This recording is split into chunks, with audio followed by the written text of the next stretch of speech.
Frères et sœurs, le Seigneur Jésus-Christ. Voilà, aujourd'hui, j'aimerais expliquer un peu l'importance de la passion du Christ. Chacune des souffrances que Jésus a endurées durant sa passion a été acceptée. Il l'a accepté volontairement parce que ça devait réparer un péché précis. Voilà. Donc, Jésus a tellement souffert quand on décrit la passion du Christ, c'était une passion tellement horrible. Je crois comme de tous les condamnés à quoi on a souvent fait, mais pour Jésus, c'était trop horrible. C'était plus pire que ce qu'on faisait ordinairement, un condamné ordinaire. Parce que Jésus a été plus torturé même que les voleurs, des voleurs qui étaient avec lui. Ce que Jésus a subi était une peine plus lourde que ce que même les voleurs ont fait. Ce que les mécréants m'ont souvent fait. Mais chacune des souffrances que Jésus a endurées avait une place. Et pendant la passion du Christ, Jésus a passé son temps à prier. À passer aussi à prier. D'abord, voyons d'abord ce que chaque souffrance que Jésus a endurée. À quoi était-il nécessaire? Nous voyons déjà du côté de Gethsemane, Jésus qui veille, et on dit que la sueur de sang coule. Et cette sueur de sang qui a fait que sa peau est devenue sensible. C'est pour ça que la flagellation de Jésus était particulièrement douloureuse, parce que la peau était déjà un peu maigrie à cause de la sueur de sang. Et ceux qui sont les médecins savent bien l'impact que la sueur de sang a sur la santé d'une personne. Quand il était en forme, là, il n'avait jamais été malade, ni marchait, il n'avait jamais. Mais la sueur de sang explique un phénomène d'extrême angoisse. Et on voit l'attitude de Jésus qui prie. En pas d'affronter, il prie. Il prie. Il prie pas seulement pour lui.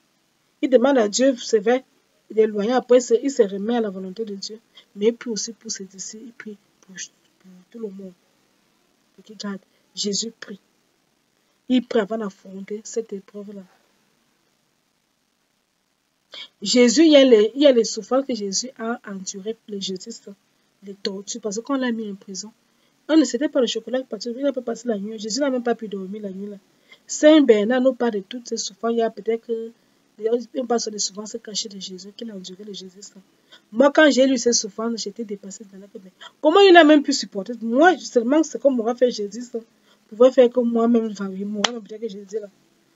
Mais le gars a tenu bon. C'est que tu comprends que Jésus là n'était vraiment pas un simple homme. Il était vraiment Dieu là. Parce qu'on n'est que humain, ce qu'on a fait à Jésus, ça. Un homme normal ne pouvait même plus tenir jusqu'à la vendredi. Mais le gars a tenu bon. Si vous lisez ce qu'il a fait à Saint Bernard, les souffrances cachées de Jésus, c'est là où tu comprends que le martyr était de détail.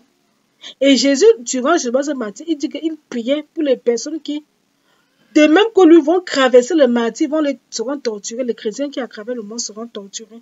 Et qui a cravé la torture risque de céder. Parce qu'on te torture, pourquoi tu cèdes?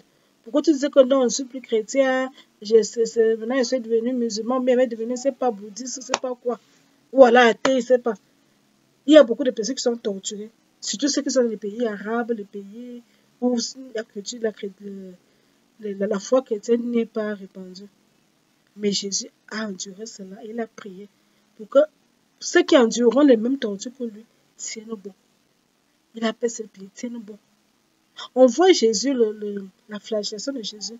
Jésus a savait d'être flagellé pour réparer les péchés de la chair. Donc, inclut aussi tout ce qui est comme péché de la chair, c'est-à-dire la fornication, l'adultère, la masturbation, l'inceste, le viol, la zoophilie, l'homosexualité, qu'est-ce que je vais dire? Enfin, tout ce qui est péché de la chair. Jésus a réparé ces péchés-là à travers la souffrance de la flagellation. Quand il était couronné d'épines, pourquoi on a couronné? Au-delà du fait qu'on sait beaucoup de lui, que tu es roi, au-delà de tout ça, il a cité ça pour réparer les péchés de l'esprit. Les péchés de l'esprit, c'est-à-dire quoi? L'orgueil, notre orgueil, là, nous qui parlons, moi je suis, est-ce que tu me connais? Moi je suis, tu es qui? On comme ça vantait là. Moi, j'ai ceci, mon père est ceci, mon père est ministre. Oh, moi, j'ai les diplômes. Oh, moi, je suis une grande star. Oh, moi, je ne suis pas n'importe qui. Oh, moi, je suis riche. Oh, moi, j'ai 100 de voix. Tu es qui? On se vante beaucoup comme si ce qu'on aime là. Quand on disait c'est un peu que car tu même que tu n'as pas reçu de Dieu. Non, ok, Jésus a réparé ça. Jésus a réparé ça dans la couronne de pied. Les péchés de l'esprit. Les péchés de l'esprit. Il a réparé ça. Si la flagellation répare le péché de la chair, la couronne d'épines répare les péchés de l'esprit. N'oublions pas que Satan a été chassé du ciel à côté à cause de l'orgueil. Et il y en a beaucoup d'autres péchés de l'esprit. Il y en a beaucoup d'autres péchés de l'esprit. Quand Jésus portait la croix, à chaque fois, on nous dit que l'évangile nous dit qu'il est tombé croix. À chaque fois, il s'est relevé. Jésus qui nous apprend cette histoire de la fidélité à Dieu dans l'épreuve. Parce que parfois, dans la vie chrétienne, tu évolues, après tu tombes.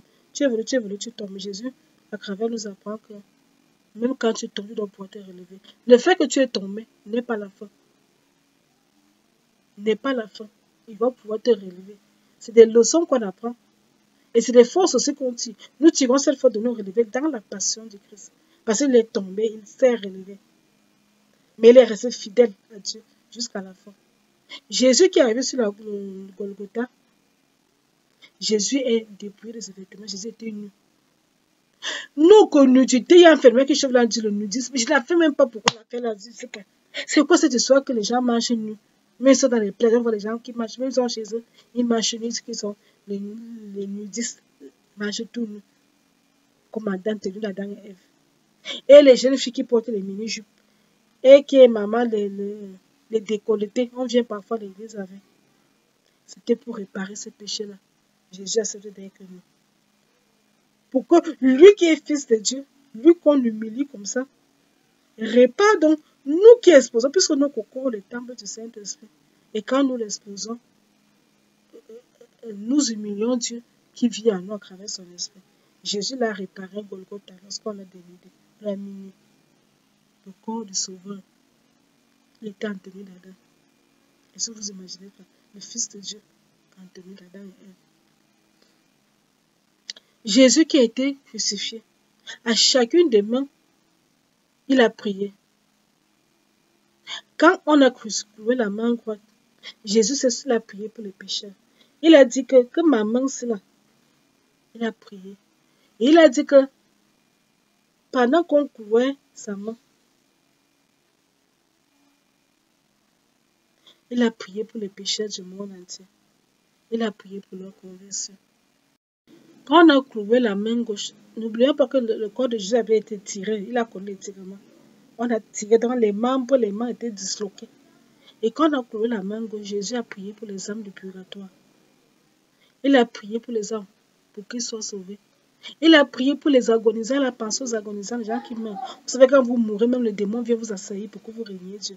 Jésus a prié pour que ces âmes, ces démons de l'enfer, les âmes de l'enfer, ne viennent pas empêcher de faire une bonne traversée. À mort ferme, il a prié. Il a prié pour les âmes du purgatoire, il a prié pour les agonisants. Quand on a cloué son pied, Jésus a prié pour la Sainte Église. Il a prié pour son église qui fondait. Tu es Pierre, sur cette pierre, j'ai bâtirai mon église. L'église qui a été bâtie sur Pierre, Jésus a prié pour son église. C'est pour ça que même si l'église catholique traverse des turbulences, l'église est ferme parce qu'elle a été bâtie par Jésus lui-même. Tu es Pierre, sur cette pierre, bâtirai mon église. Jésus a prié pour son église. Pour que quand les agents de Satan vont s'ancrer, s'infiltrer dans l'église, pour détruire cette église, qui ne réussit pas à détruire son église. Ça, c'était qu'on courait les pieds, quoi.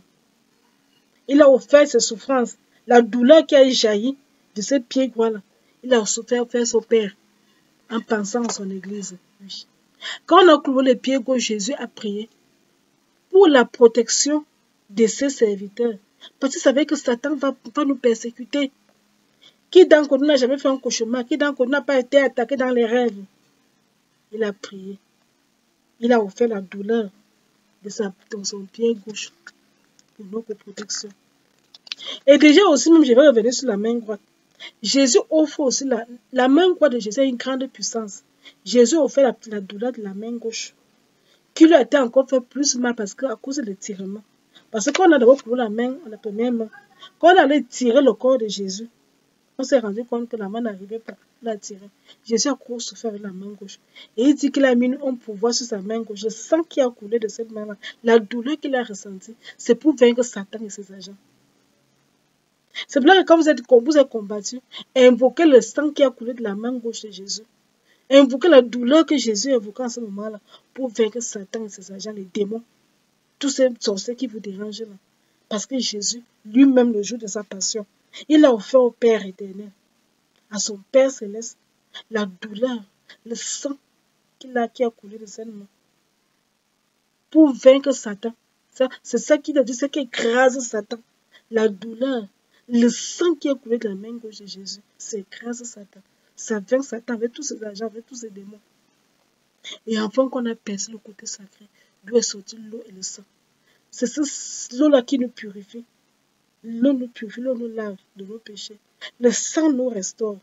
Ça nous purifie de nos souillures, les souillures laissées par les péchés. C'était important pour nous. C'était très important pour nous. Tout est vraiment accompli. Le salut est venu. Voilà pourquoi les terres ont tremblé. Les morts sont ressuscités. Les rideaux du temple s'est déchiré. L'agneau de Dieu est mort pour le salut du monde. Toutes les souffrances que Jésus a endurées avec une sens. Et Jésus, pendant sa passion, n'a sans cesse de prier, aussi bien pour nous autres, pauvres pécheurs. Pour nous qui allons suivre Jésus, il a aussi prié pour ses ennemis, pour leur conversion. Il a prié pour les morts, il a prié pour les défunts, pour les âmes du purgatoire, pour les agonisants. Et il allait prêcher, évangéliser aux enfers. Il a ouvert la porte à beaucoup d'âmes qui désormais sont au ciel, grâce à Jésus. Merci Seigneur Jésus d'être mort sur la croix pour nous. Merci d'avoir donné ton sang pour nous. Merci pour de nous aimer. Merci pour tout ce que tu fais pour nous. Louange, gloire et honneur à toi. Nous te disons merci Seigneur, nous te disons que nous t'aimons. Nous te sommes reconnaissants pour tout ce que tu as fait pour nous. Tu es merveilleux Jésus. Tu es merveilleux. Nous t'aimons Jésus. Tu es notre roi, tu es notre Seigneur. Merci pour tant d'amour. Merci pour tant de miséricorde. Merci pour tout ce que tu as enduré pour nous.